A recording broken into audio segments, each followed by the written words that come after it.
Hello बच्चों, आइए इस प्रश्न को पढ़ते हैं। ड्यूट्रान के संलयन में प्रति न्यूक्लियन मुक्त ऊर्जा होती है। प्रथम ऑप्शन है 0.85 मेगा इलेक्ट्रॉन वोल्ट, दूसरा ऑप्शन है 3.6 मेगा इलेक्ट्रॉन वोल्ट, तीसरा ऑप्शन है 21.6 मेगा इलेक्ट्रॉन वोल्ट, चौथा ऑप्शन है 200 मेगा इलेक्ट्रॉन वोल्ट। आइए इस प्रश्न की मुख्य अवधारणा की चर्चा करें। एल्बर्ट आइंस्टाइन ने कहा था कि हम द्रव्यमान को ऊर्जा में तथा ऊर्जा को द्रव्यमान में बदल सकते हैं। द्रव्यमान कुछ और नहीं बल्कि ऊर्जा का संघनित रूप होता है। अगर हम मान लेते हैं कि m द्रव्यमान गायब हो गए, पूरी तरह से ऊर्जा में बदल गया, जिसको हम E बोल देते हैं, ऐसी स्थिति में E और m के बीच में संबंध होता है E बराबर mc²। अब यहाँ पे अगर हम m का मान AMU में रखें, अर्थात एटॉमिक मास यूनिट, अर्थात परमाणु द्रव्यमान इकाई में, ऐसी स्थिति में जो ये ऊर्जा का मान दिया जाता है वो दिया जाता है m गुणे 931 मेगा इलेक्ट्रॉन वोल्ट के बराबर। अगर आप यहाँ पे द्रव्यमान m को AMU में रखते हैं तो उस द्रव्यमान से संबद्ध E ऊर्जा को आप निकाल सकते हैं, अर्थात m द्रव्यमान गायब होने पे ये E ऊर्जा उत्पन्न होगा। अब हम समझते हैं ड्यूट्रान के संलयन को।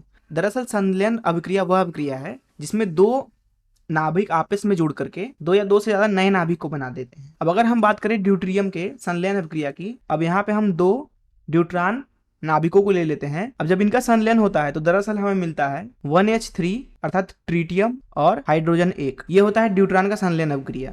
अब यहाँ इस अभिक्रिया में देखें तो इस पक्ष में दो नाभिक आपस में अभिक्रिया करके इस पक्ष में दो नाभिक को बना रहे हैं। दरअसल इस अभिक्रिया के दौरान बहुत ही ज्यादा मात्रा में ऊर्जा भी उत्पन्न होती है। मान लीजिए कि इस पक्ष का जो द्रव्यमान है वह mi है तथा इस पक्ष का जो द्रव्यमान है वो mf है।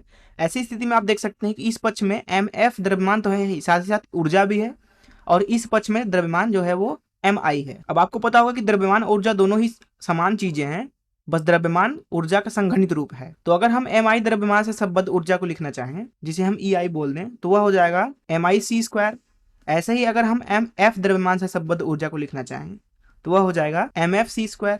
अब यहाँ पे अगर हम ऊर्जा संरक्षण का नियम लगाएं तो mic² बराबर mfc² प्लस E, अर्थात प्रारंभिक ऊर्जा बराबर अंतिम ऊर्जा। तो यहाँ से ड्यूट्रियम के संलयन अभिक्रिया के दौरान जो भी ऊर्जा उत्पन्न होती है उसका मान दिया जा सकता है mi माइनस mf गुणे c² के बराबर। हम इसको बोल देते हैं डेल्टा mc² के बराबर। अब यहाँ पे आप इस चीज से लिख सकते हैं E का मान हो जाएगा डेल्टा m, वो भी AMU में, गुणे 931 मेगा इलेक्ट्रॉन वोल्ट। तो ये हो गई वह ऊर्जा जो ड्यूट्रियम के संलयन के दौरान उत्पन्न होती है। तो इस मुख्य अवधारणा का इस्तेमाल करके आइए इस प्रश्न को हल करें। अब अगर हम दो ड्यूट्रियम नाभिक जुड़ करके हाइड्रोजन 3 और हाइड्रोजन 1 देते हैं, दरअसल अगर हम इधर का द्रव्यमान लिखना चाहें, जिसे हम mi से प्रदर्शित कर देते हैं, वह हो जाएगा 2 गुणे 1 ड्यूट्रियम का द्रव्यमान। अब एक ड्यूट्रियम का द्रव्यमान जो AMU में होता है वो दरअसल होता है 2.0135 के बराबर। वहीं अगर बात करें हम अंतिम द्रव्यमान की तो वह हो जाएगा mf के बराबर, जो कि होगा हाइड्रोजन 3 का द्रव्यमान अर्थात 1s3 का द्रव्यमान।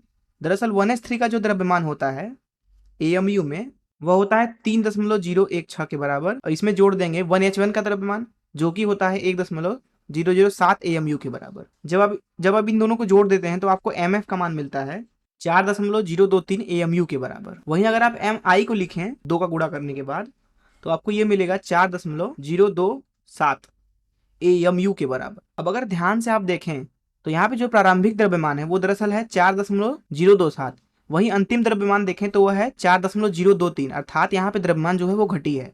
दरअसल जो द्रव्यमान यहाँ पे घटी है वो यहाँ पे ऊर्जा के रूप में उत्पन्न होती है, जिसे हम E बोल देते हैं। तो यहाँ से हम E का मान लिख सकते हैं E बराबर डेल्टा m AMU में गुणे 931 मेगा इलेक्ट्रॉन वोल्ट। अब यहाँ पे डेल्टा m जो होगा वो हो जाएगा डेल्टा m बराबर प्रारंभिक द्रव्यमान माइनस अंतिम द्रव्यमान, जैसा कि हमने मुख्य उदाहरण में देखा, अर्थात 4.027 माइनस 4.023। दरअसल ये बराबर आएगा 0.004 के बराबर, और ये AMU में आया है। अतः हमें यहाँ पे डेल्टा m से संबद्ध जो ऊर्जा मिल रही है, अर्थात ड्यूट्रान के संलयन अभिक्रिया के दौरान उत्पन्न ऊर्जा, वो मिल रहा है 0.004 गुणे 931 मेगा इलेक्ट्रॉन वोल्ट के बराबर। अगर इसकी गणना हम करें तो ये लगभग 3.7 मेगा इलेक्ट्रॉन वोल्ट के बराबर आएगा। आइए देखिए कि हमारा कौन सा ऑप्शन सही है। जैसा कि यहाँ पे आप देख सकते हैं कि जो बी आंसर है वो हमारे आंसर के काफी करीब है, अर्थात 3.7 मेगा इलेक्ट्रॉन वोल्ट के। इसलिए यहाँ इस प्रश्न में बी ऑप्शन जो है वो सही हो जाएगा। मैं आशा करता हूँ कि आपको इस प्रश्न का हल जरूर समझ में आया होगा। धन्यवाद।